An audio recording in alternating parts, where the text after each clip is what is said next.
When war came to North Carolina in 1861, many people, especially in places like Yadkin County, had different opinions about it.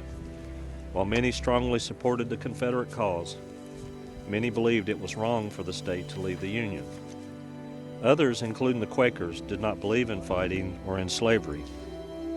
Opposition to the war increased when the United States and Confederate governments enacted the conscription. In the South, men who were drafted often did not like being forced to serve in the Confederate Army. If a drafted man did not go willingly, he could be arrested and sent to the Army to fight, or even sent to prison. This often put members of local North Carolina militia units at odds with their own neighbors. This scene may have played out numerous times throughout the western part of North Carolina, and a very clear example of this occurred at the Bond Schoolhouse on that cold, snowy day of February 12, 1863.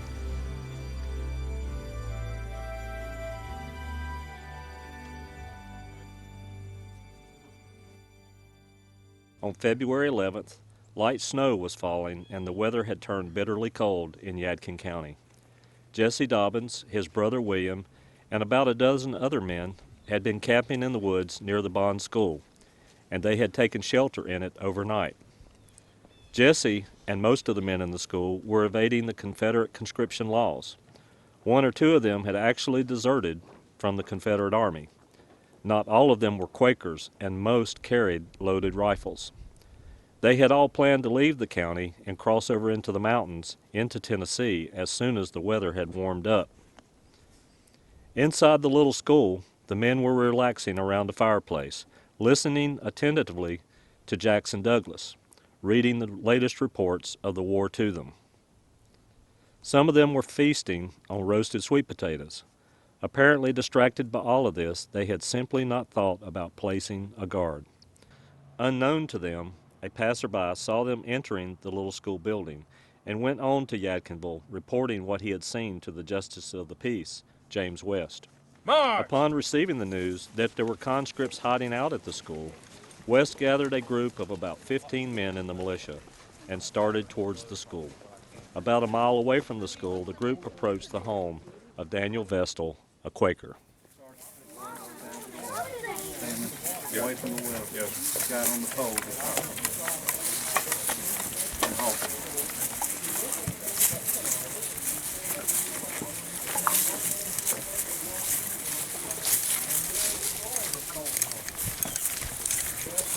Hello, girls. How y'all doing this morning? Is your mom at home? Well, good morning, Mrs. Vestal. And good morning to you, sir. You look very lovely this morning. Thank you, sir. Would you mind if my poor, thirsty soldiers got a drink of water from your well? Sure. Right this way. Gentlemen, help yourself to the water. So, where are y'all heading this morning? Well, we've heard there's a bunch of draft dodgers at the schoolhouse, so we're going down there to arrest them. Yes, and these shall surely get their heads shot off. No. I know these boys. There won't be any trouble. Well, take care, sir. Y'all fill up on water. Help yourself. Thank you very kindly, Miss Vestal.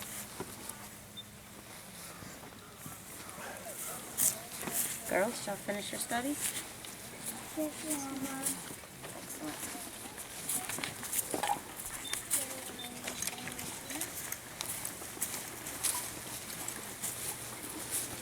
All right, you boys ready to move out? Sir. Y'all have a good day. And to Thank you, ladies. So, Sit down. Company. Shoulder.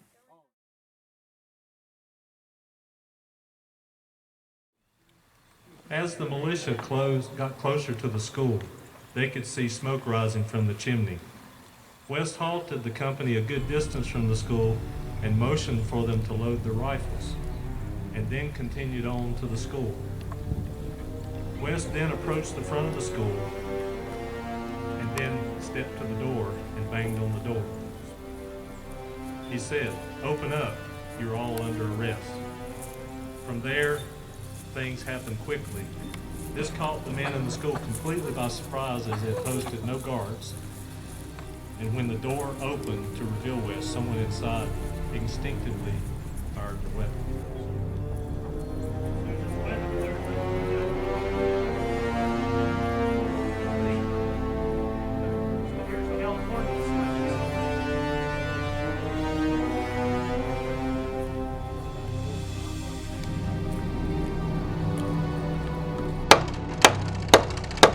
Open up, boys! You're under arrest!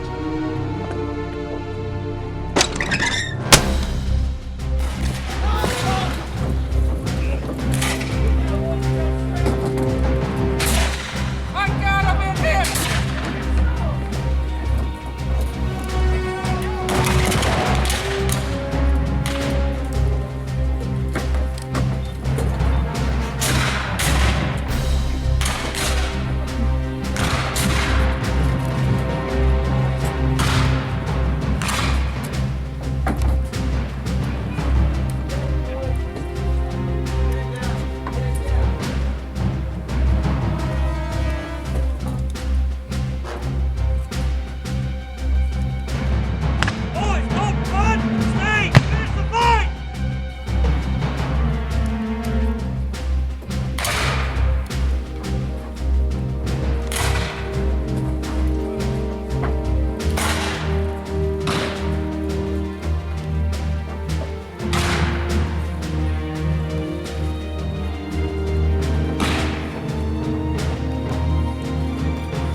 Mrs. Vestal's prophetic words had almost come true. Captain West had been knocked backward, dying instantly from a bullet to the head. As his lifeless body slumped down onto the rock doorstep, the two sides exchanged more shots. The conscripts inside the school were panic-stricken, with some of them fleeing out a window on the back side of the house. Without Captain West to give orders for the stunned militia to pursue, the conscripts escaped, fleeing into the countryside. The militia, surprised at the resistance from within the house, withdrew as well, fearing perhaps that the conscripts would soon return with reinforcements. Soon after the fighting was over, Mrs.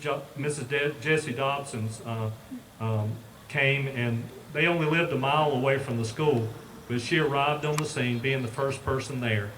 And as she approached the house, she saw the bodies in the yard.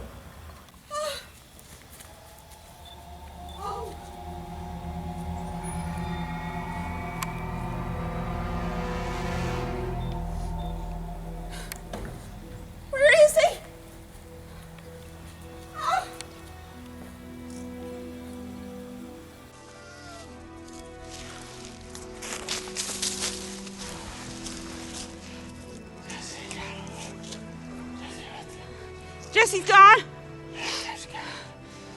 Oh, God.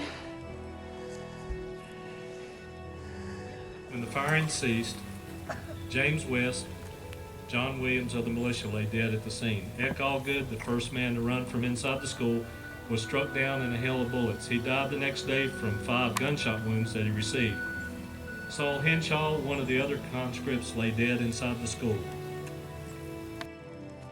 Several men on both sides were hurt, including 2 of the conscripts, Enoch Brown, who was slightly wounded in the left arm, and Benjamin Willard, who was also wounded in the left side. According to Miss Rudy F. Henshaw, Saul Henshaw was the first man killed inside the school. She believed the militia had come to kill Jesse because he had threatened the militia earlier in the week. She was told that Dobbins slid down under a bench to avoid being shot, then escaped out the window. Local tradition states that the Willard boys, Benjamin, William, and Lee, did most of the shooting. Murphy Gabard, one member of the militia, later recalled that he stood behind a tree and saw Benjamin Willard shoot Captain West. In Yadkin, local authorities drew up indictments against 14 of the 16 in the school for the murder of James West and John Williams. The indictment centered on Jesse, indicated as the person who, with a rifle made of iron and steel and loaded with powder and 1 leaden bullet, shot James West on the left side of his head close to his left eye. The bullet penetrated to the depth of 6 inches and West died instantly. After the encounter, attorney R.F. Armfield wrote Governor Zebulon B. Vance for advice. He stated, 4 of the conscripts who were in the fight have since come in and surrendered and are now in jail. But the leaders and the most guilty of them are still at large, and the section of the country in which they lurk is so disloyal, and I grieve to say it, that the people so readily conceal the murderers and convey intelligence to them that it will be exceedingly difficult to find them. After the war, late in 1865, Jesse Dobbins returned to Yadkin County. He later settled down with his wife and his family, and they made a good living in farming, milling, and other businesses. He built a large frame house that stood just off the Country Club Road just a few years ago. For the rest of his life, though, many local people blamed Dobbins for the deaths of West and Williams. However, the Willard boys may have indeed fired the actual shots. But Jesse Dobbins never got a chance to clear his name. No trial was ever held. When Dobbins was found dead at his mill in 1883, rumors circulated that he had been killed by someone who had held a grudge over the shootings. However, in light of his recent health issues, doctors stated that Jesse probably died from a stroke. He is buried at Deep Creek Friends Church, where this event took place.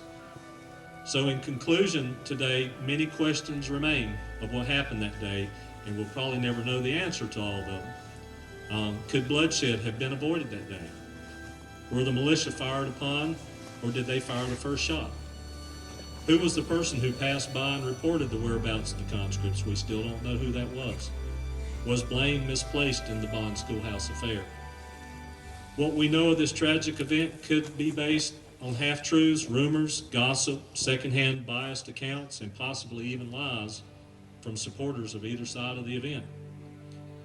Perhaps much hatred, suffering, shame, and disgrace could have been avoided if the truth had been told. The events at the Bond Schoolhouse serve as an example of the lengths that men will go to for what they believe in. This deadly encounter is but a microcosm of that terrible war, which resulted from a combination of uncompromising and conflicting ideals and the men who dared to act on their own convictions.